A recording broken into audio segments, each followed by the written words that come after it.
good as time as any. Go over my training history. I was actually kind of hamstrung by it until I found this. My very first training log, which I don't even think. Yeah, I can barely read that. From December 27th, 2010. And actually, in a moment, I think I might want to go over and react to some of my very first sessions inside of that thing, but that's not what we're here for. So to get right into it, that's that date. December 27th, 2010 was my very first actual session with proper weights. It was a very small, like 40-pound adjustable dumbbell set I got for Christmas. The reason my parents got me that is because I had already had an established history of exercising and such. I've been doing like calisthenics in my bedroom with like a pull-up bar in the door and like a cast iron teapot as like some form of weight of resistance. So I've been training at least since I was 14, maybe younger, but I don't really know those details. But I do have the definitive date of when that log was started, even though I had in the past misremembered exactly when I had started. So I'm on log 5 now. This was all the way back to the first one. And along with the dumbbells I had received, I had also received a couple books by Steve Reeves, a good old classic. Let me see if I can find them for you.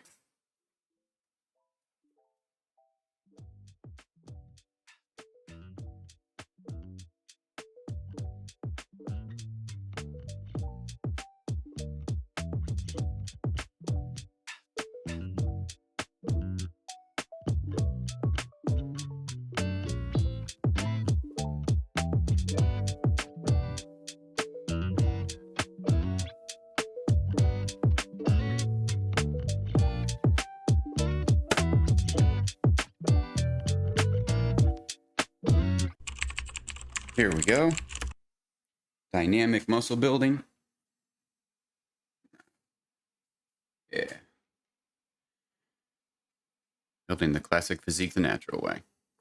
So it was these two books and that 40-pound adjustable dumbbell set, plus the already established stuff I had, such as a pull-up bar in my room, that got me started way back when. So actually, for kicks, I want to take a look at this first session. This was based specifically off, I think, the beginner routine, most likely from this book. When I tried to look back at it, I was not very space efficient. And that one session led all the way onto a second page because I had an entire line of space between each exercise. And even the way it was laid out,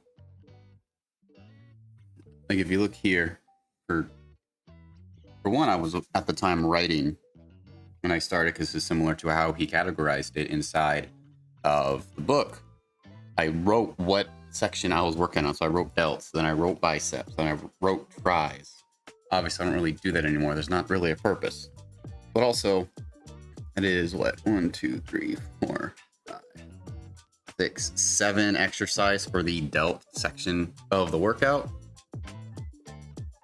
And then it is 2 for biceps, 1 for triceps, 1 for abs, forearms, 2, 3 for forearms. It was an unusual workout I did. I didn't have the sufficient stuff for legs, so I didn't train that.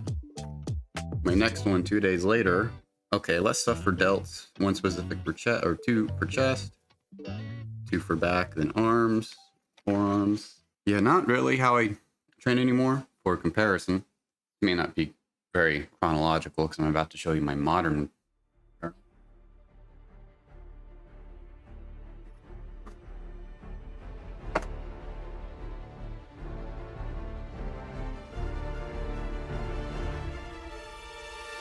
For comparison, log 5. This log was started February 20th, 2023. My most recent session at the time of this was, I don't know why I keep trying to show you, probably can't read all that, June 17th, 2024. And I'm hitting way more into that. That is, you can see, about that. I got 1, 2, 3, 4, 5, 6, 7 sessions currently on that one page. They're jam-packed. I got little supersets as separate, like this day here, June 6th, there's 3 separate supersets all on these 4 lines.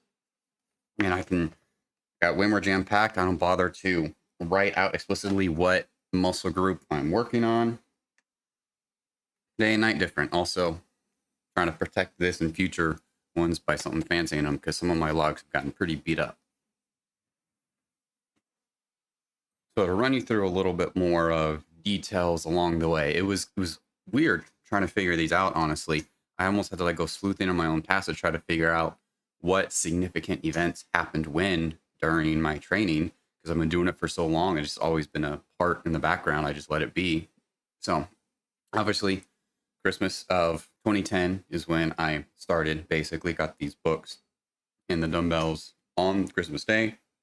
2 days later, to my first session.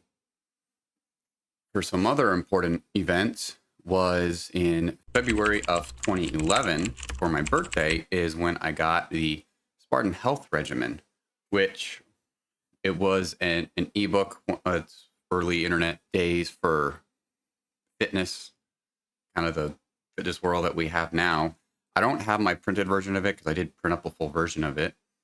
And funnily enough, I can't access my original PDF even though I have it, because it was password protected when he sold it. And when he bought it, he would also send you the password to get into it. Ended up realizing later, everyone, I'm pretty sure, had the same password, but I forgot it. I thought I wasn't going to be able to access it. And then I managed to find a cracked version of it, but I just didn't have the password of the PDF. So I was like, great, I can at least view the thing I bought forever ago. And then I also realized that it's on like a free to view site where the entire book has been scanned and uploaded to be able to view digitally online right now anyway. So I was like, okay, well, at least it's not forgotten. So that was in 2011. I had been training for, well, by that point, technically only a few months when I got that. And this is where a lot of emphasis on health and like building the entire whole body and making this a holistic venture was ingrained in me very early. Because yes, he did have some stuff about lifting, not a lot about leg training from a bodybuilding perspective, because the approach of that book wasn't about bodybuilding. It was about being strong and healthy and fit, trying to be like a good Spartan soldier athlete type of thing. Spartan Health Regimen. I mean, a lot of it's in the name, but it did have some programming stuff about lifting, which got me into calisthenics more, and weighted calisthenics early on. I'm still doing like weighted dips to this day because that was part of this program, even though I didn't have access to a full gym at the time. It put that seed in there for me, and hopefully one day I can make another video maybe showing you what that whole book looked like. I think it'd be really interesting. If I do, I'm gonna try to hopefully like link it in the description or a top comment, or put a little card here for any future viewers to maybe come see that, because I think it's an interesting little bit of internet history and a part of fitness culture that wasn't really explored much.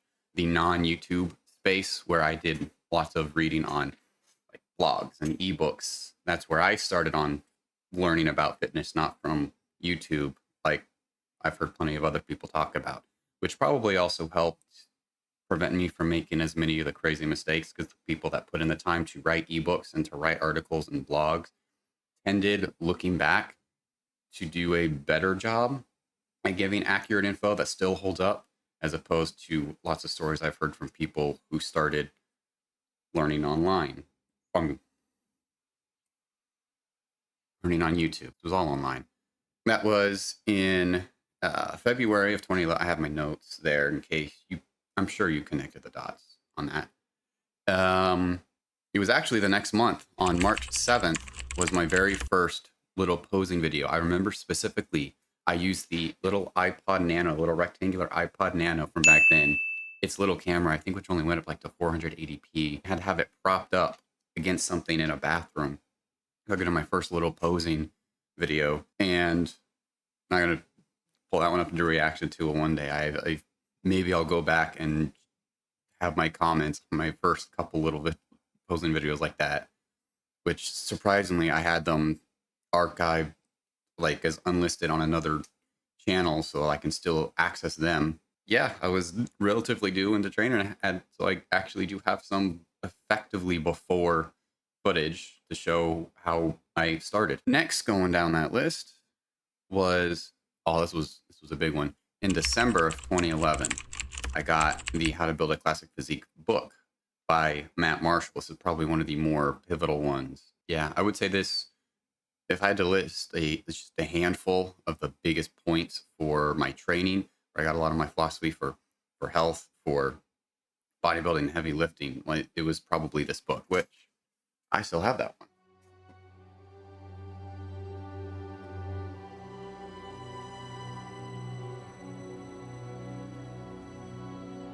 This one also came with a PDF, but I have an actual physical copy. Sadly, it's not available anymore. I forgot to mention that for the Spartan Health Regimen. It's not available anymore either.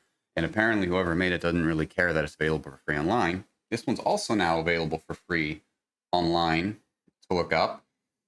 Matt Marshall's still doing stuff. I still see like an old email, like emails from him still sent out, but he's completely redid like his focus. I don't even like, when I first bought this, it was on a site called like triedandtruefitness.com. It was a really cool setup, like good, cool articles, and like the approach was good.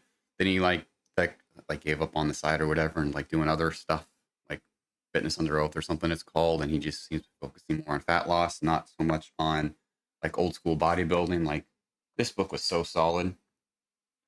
Even more emphasis on lots of health, but also on lots of compound stuff. Weighted calisthenics were definitely in there, but this actually had good stuff for lower body training and was really fundamental to how I learned to program, but also in reinforcing the seeds that had been planted of focusing on health.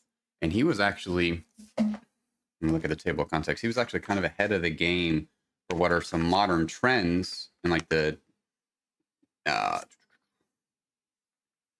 okay, I don't want to take too much time with that. But both this How to Build a Classic Physique and also the Spartan Health Regimen both had lots of focus on things that are now sort of trends and just or common in fitness communities now. Some of them were talking about like sprouting grains for better digestion, or raw milk, or other stuff, like a lot of things that you might hear now, and some of which we found is actually solid and actually healthy from like a nutritional standpoint. Good old classic basics, where I was introduced to them through those books. I'm gonna have to go through more in depth on a different day. I don't want to take too long on this one because so far I'm realizing I'm not super structured on this video. It is what it is. Editing time now. The absolute irony of me having just said this video isn't particularly structured is, well, ironic, because I realized in an approximate event I completely forgot to put on the list as another pivotal point in my training history was finding Elliott Hulse. At some point around this time, I had to actually find an old account of mine, go through the old liked videos, find the earliest point where I liked one of his videos. That was about 12 years beforehand. So based on that, I think around 2012 is when I also began watching Elliott Hulse, which is absolutely a name I'm sure many people who stumble across his videos, relevant audience, will recognize. So I wanted to pop in here because that's in between. The next event after this is going to be in 2012. So hopefully chronologically, this is the right point to bring in when I found Elliott Hulse. But another big one, but you've probably heard other people talk about him, so I don't need to waste any more time. The next book I got was in June 2020 called Body of a Spartan, which I don't think that was ever a physical one. It's a PDF again. This was from a time when I was following, I said was following because the page is no longer active, but Bold and Determined, which for a few people in the online space back then, if any of you recognize that site, let me know. I'd be excited to hear from anyone else that used to read it back in the day, but he actually had his own book called Body of a Spartan, which had more good stuff in it. It might be another video for me to go back, or another book I might be to go back to and react to, like all three of these early ones for me, to go over what I learned from them in more depth, what good stuff they had, what stuff was like incorrect, so like what holds up and what doesn't. But it also had more good programming stuff. It was way more focused on actual programming and exercise and training, and less on the diet and other health aspects as the previous two books. But by this point, focusing on health was already long cemented for me. And then this is the frustrating part for me. The next point I have is from September 20th, 2012. It was my first 275-pound deadlift. It was also at a time when apparently I actually wrote in my journal that it was a PR. Now, if I get a PR, it just write down what I did, but I don't specifically note PR next to it. And the reason this is frustrating for me is I wanted to find the date of my first 315-pound deadlift. However, apparently the actual log I used for that, which was my second log by that point, I cannot find. So there is a gap from between September 9th, 2013 to July 10th, 2017, where I do not have that log. I do not know what weights I lifted, what exercises I did. I don't have any details from that. So I also know my very first 315-pound deadlift is within that period, because by the time of my third log, which was started July 12th, 2017, by the time of my third log, I was already doing like triples at 315, which meant I had gone past a single, my first single. So that means at some point between late 2013 and mid 2017, I got my first 3-plate deadlift, which if you hear that, that means I had already been training at minimum 3 years before I hit 315 pounds on the deadlift, which is something that most regular guys with decent training should be able to do in like half that time. So it was not very fast progress for me. And already hitting 275, that was September 20, 2012. That is almost 2 years. Okay, well, to be fair, I didn't have access to the barbell immediately for that. So I wasn't able to find the first date I had access to a full gym, which is frustrating. Otherwise, I absolutely would have included that, but it is what it is. My strength progression and just size progression in general was not the greatest, which will absolutely be relevant when I get to some of the later dates, such as me finding out that I would need TRT. We will be getting to those. And I'll probably make a separate video going more in depth about the process of finding out I need it, deciding I was going to use it, and dates and all of that. So we're going to be trying to skim high on the 30,000 feet above overview bit for just dates here. So next up, in 2013, I got the book Super Squats. This is more of a classic one that people are more likely to be familiar with, using its pinnacles like the breathing squats, where you put like a 10 rep max on the bar. You do it for 20. You're not allowed to put that bar down until you do it, even if you're huffing for like an entire minute between your last couple reps.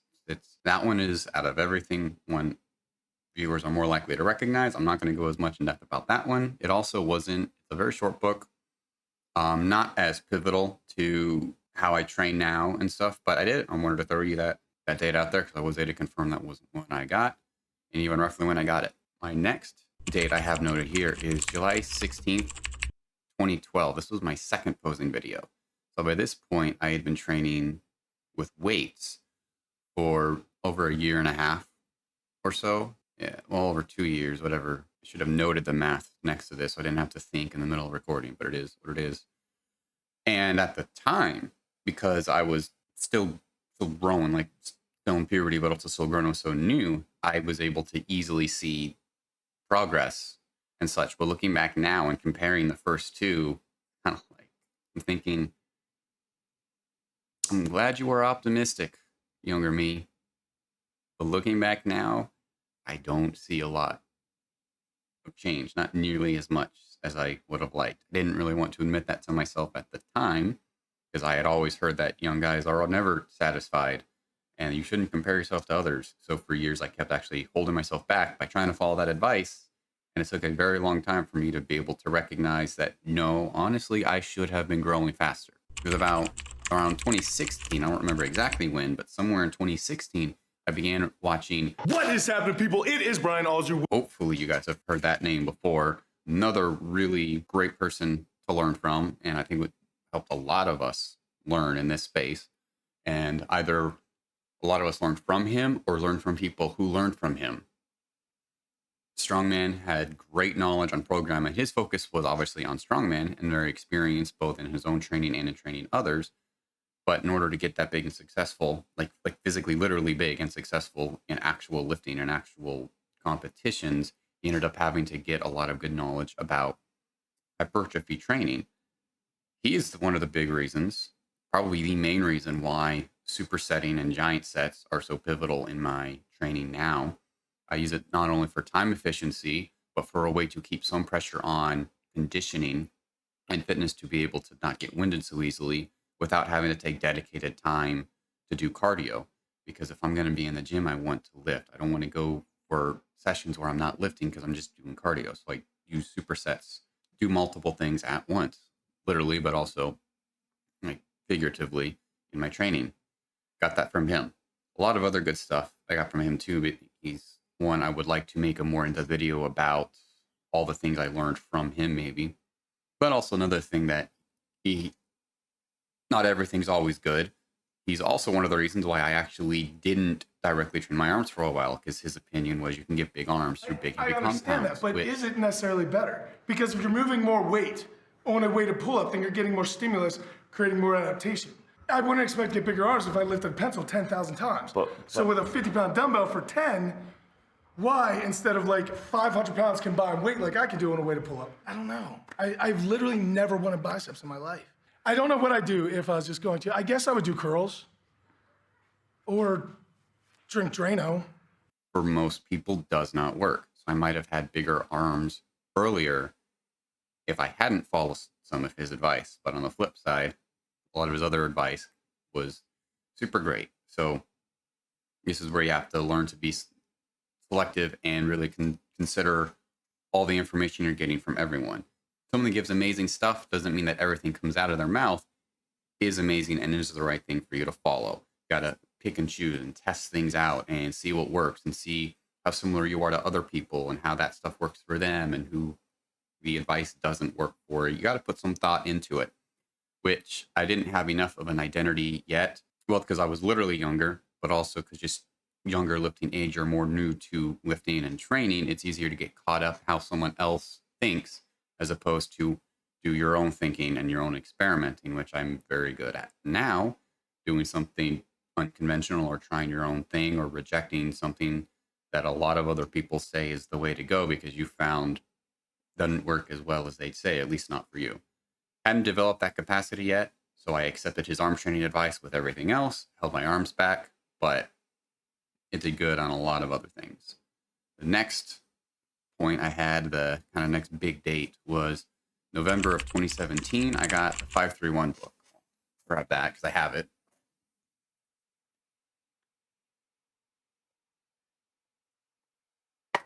Another one highly likely to be recognized. Looking back now, I can recognize this is when the cracks began to show that I didn't enjoy training for strength. I enjoyed training for size and bodybuilding. But I didn't know that at the time. I had to experience stuff like that book for it. So I tried to run it. It promised you get you really big and strong is like the most effective way to get big and all that. Didn't make the most impressive of gains on it. Of course, looking back now, I also know it was because I didn't have the same hormones as like the majority of guys my age who would have been running it. So as with every other point in my training history before this, less gains than I would have expected. But I also had been told young guys never have the gains they would have expected. And you just have to keep doing your thing. So I thought, oh, it's normal. I'm not making as much progress as I wanted. So I'll just keep going at it. It is what it is. Now I realize I don't really care for something dedicated that much to strength, but I ran it and some variations of it and some other stuff. This is when I really began to learn more about myself. Was on October 2018 was when I got my first blood work and my first signs of poor thyroid. We hadn't taken any of the male hormone panel at this point, which I just wanted to. I hadn't been to a doctor in like a decade or something because I'd never been sick enough to, and that was a point of pride earlier on. If I never got sick enough to go to the doctor, but because of the seeds planted from some of the early books about overall health, I decided I want to go at least get checked out again to start making sure there's nothing I don't know about that might be creeping up that doesn't have symptoms yet. So I decided I'd go and get checked out. That's when I had some signs of some questionable thyroid and a few other things like low vitamin D and some stuff. Some were easily changed or like lifestyle changes, such as the low vitamin D. You can just supplement that. It's super easy. But at that point, I also realized we might need to keep an eye on thyroid. 2018. So that was 6 years ago. So I was like 22 or 23, something around there. And in the next year, December 2019, is when I actually got my first blood panel looking at testosterone. And we also realized it was low. Didn't want to immediately do changes about that. So we decided we'd try lifestyle interventions. From the dates I'd given you previously, I was already in my early and mid-teens when I was focusing on health and lifestyle. I didn't go into all the depths of all the things I did, but I was seriously doing stuff, trying to have high quality sleep, high quality food and rest, like trying to do all the, I wasn't thinking of it as the optimal testosterone lifestyle, but that is effectively what I was doing because the optimal testosterone production lifestyle is in general the optimal health lifestyle. And I was trying to live healthy ever since I was a kid, basically. So once I realized test wasn't great, I was like, I'm going to try to do stuff, even though there isn't really much left. All the things they tell you to do, like lift heavy regularly, get good sleep, eat good food, don't be too overweight. Like a lot of those generic things that they would give to people who might have it didn't apply to me because I had already been doing all that stuff since forever. So there wasn't a lot left I could really do, but tried it, got more tests later on, and eventually we were like, it's not making any difference. As I said, I do want to go make a video going into more of the dates about this more in depth and some more of the blood work. But move the story along, it was in September of 2020 when I decided to actually try HRT or TRT. It wasn't immediately TRT. It was initially stuff to make my body produce more, and I'll go into more detail in the future on why we ended up just going straight to testosterone. It wasn't completely of my own choice for why I wanted to switch off doing other stuff to actually keep my body producing its own. But that's when I actually started. And October 2021 is when I started actual TRT, and we realized what we were doing before wasn't working, because some people are really picky on what is considered natty or not. So some people would say, I don't really care what their opinions are. I just know me, and I'm going to keep doing my thing, whether other people want to think I'm considered natural or not. But some people are so picky about it that if you're even if you're taking medication to have otherwise normal stuff, they still consider you not natural. So whatever. So that means by those sticklers, I don't know the exact date that would be best to consider having me be not natural, because some of the earlier stuff we did actually kept me at or below my already low levels that I had initially. And even the stuff, once we finally figured out what dosages we needed to get me within like the more normal range for healthy guys my age, I'd already been doing HRT or TRT for a little while. So I don't know like the exact date that I could give someone for this is when I stopped being natural. I still think in practice, I still think I am.